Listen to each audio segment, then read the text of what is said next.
What's good, everybody, and welcome to the Pyramid. It's a brand new year, and that means it's time for more game discussions.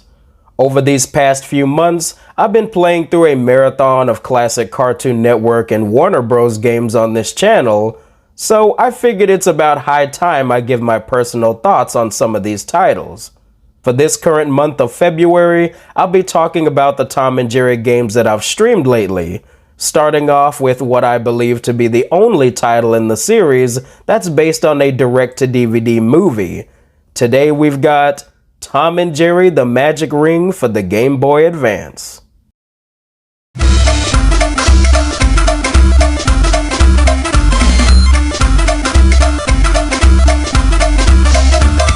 Tom and Jerry: The Magic Ring is an interesting game, to say the least. Its general plot is based on the 2002 movie of the same name, which follows Tom and Jerry living with their current owner, who happens to be a wizard for some reason, and he requests Tom to look after his prized magic ring while he's out running errands.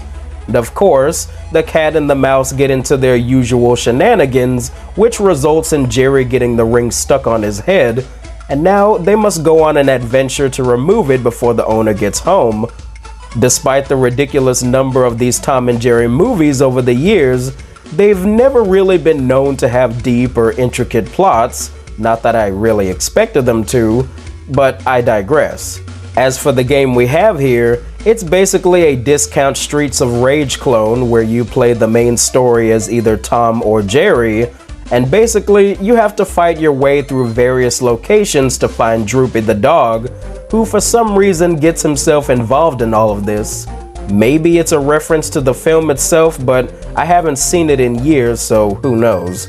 But yeah, the main objective is to run around and fight with some occasional platforming thrown in the mix, which this series is no stranger to, but in this particular game, you will primarily be fighting waves upon waves of enemies, most of which happen to be evil clones of Tom. It's kind of weird. I'm not quite sure why it's that way, but it is. You will also be dodging traps and obstacles that will slow you down as you try to advance to one of the 8 areas in this game, which will usually have a mini-boss waiting for you at the end. And don't worry, they're all pretty easy. Well, except for the last one. Nonetheless, the gameplay itself was surprisingly decent at times. I did kinda enjoy the frantic chaos of jumping around and fighting one against everybody else, as well as using some of the items to give you an advantage, like the baseball bats, bombs, shovels, bottles, etc. The sound design and the music do a really good job of giving it that extra crunch to make it feel like you're really smacking them over the head.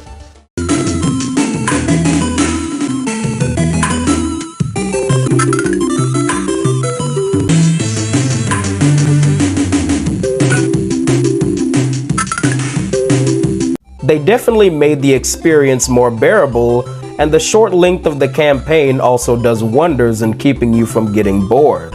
However, despite those little positives, the control scheme in this game, while being simple, is also very clunky and delayed most of the time. And when I say that, I mean sometimes you have to press the action button a whole second before you even get near the enemy, because sometimes they can interrupt your attack before it even lands. And some other times, you can get hit by something that definitely shouldn't have touched you. This is especially bad towards the latter part of the game, as there are a lot more things to avoid. I'd say this issue applies to both playable characters, as they are more or less the same mechanical-wise, and their stories are pretty much the same aside from a few little minor changes. And sadly, most of these flaws that I addressed are also carried over to another GBA Tom and Jerry game that I will be talking about soon as well. Not that I was expecting anything amazing, mind you, but in my own experience, most of these Tom and Jerry games that I've played have actually been pretty good. I don't see myself returning to this title ever again, honestly, but it wasn't completely terrible like I thought it'd be. Compared to the other 2 GBA installments that came out around this time, this one is about middle of the road. If you want to check out my live playthrough of it, I will place a link in the description of this video. And sorry this review was so brief, there's really not much to say about this game. At the very least, I do have quite a bit to say about the next game, Tom and Jerry Fists of Furry for the N64. If you enjoyed this video, leave a like and feel free to comment your experience with the magic ring down below. Thanks for watching Anubis Black Games as always, and I'll see you again next time. Bye-bye.